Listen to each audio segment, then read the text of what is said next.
দর্শক বন্ধু, কেমন আছো? আজকে তোমাদেরকে আমি দেখাবো কিভাবে রাতা, যেটাকে আমরা মোরগ বলি, ওটা পাক করতে হয়। দেশি রাতা। তো আমি একটা দেশি রাতা কিনে আনলাম। দেশি রাতা কিনে আনার পরে দেখো, এটাতে রাতার সম্পূর্ণ অন্ডকোষগুলোও দেওয়া আছে। তো আসলে এই দেশে রাতার অনেক দাম বেশি। আমি রাতাটা 40 রিয়াল দিয়ে কিনে আনছি। যাও, এগুলারে জবাই করার চিহ্ন দিলাম না।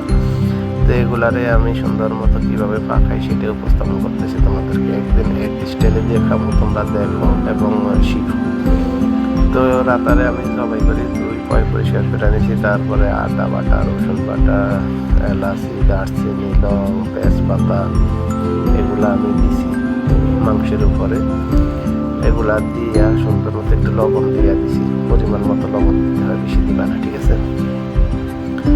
এগুলা দেওয়ার পরে দেখো, তারপরে আমি এখানে কিছু মিক্স মশলা দিলাম, সাথে আদা, সাথে হলুদের গুঁড়া, মরিচের গুঁড়া, ধনিয়ার গুঁড়া, তারপরে জিরার গুঁড়া, এগুলা সব দিলাম। দেওয়ার পরে উপরে তেল পরিমাণ মতো, দেখো একটু তেল বাড়িয়ে দিয়ে দিতেছি আমি, কারণ তেল যত বেশি দিবা তত বেশি মাংস সুস্বাদু হবে। দেখো কতগুলো তেল দিতেছি। আসলে আমি আবার কম তেলে পাক করতে পারি না, তো তাই আমি একটু তেল বেশি দিয়ে দিচ্ছ। তো দেখো, তেল দেওয়ার পরে মাংসগুলারে আমি আমার মন মতো হয়েছে না, তাই একটু দিলাম। তারপরে আমি দেখো সইদিয়া, এটা হচ্ছে একটা সস, অত্যন্ত ভালো একটা কোম্পানি, সইদিয়া বেস্ট কোম্পানি, টমেটোর সস। এই সসটা আমি দিয়ে তারপরে এগুলার আমি এখন মাখার পরে এগুলার কালার এরকম আসবে। তারপরে আমি একটু আগুন দিয়ে দিছি, দিয়ে হালকা হালকা মাখতেছি।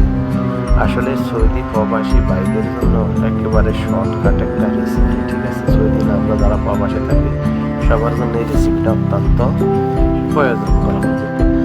তারপরে আমি এগুলার কষাইতেছি। দেখো অনেক সুন্দর একটা কালার আসছে কষানোর পরে। এইভাবে তোমরা একদিন পাক করে দেখবা। শুধু টেস্ট কাহাকে বলে ও কত প্রকার কি কি সব কিছু তোমরা এখান থেকে উপভোগ করবা। আসলে সময়ের অভাব, তো তাই শর্টকাটে যে পাকগুলা তোমাদের জন্য তৈরি করি সেইটাই দেওয়ার চেষ্টা করি। আশা করি আমার এই ভিডিওটা ভালো লাগবে এবং এইভাবে পাক করে তোমরা খেয়ে বুঝে নিবা। ওকে, ভালো থাকবা।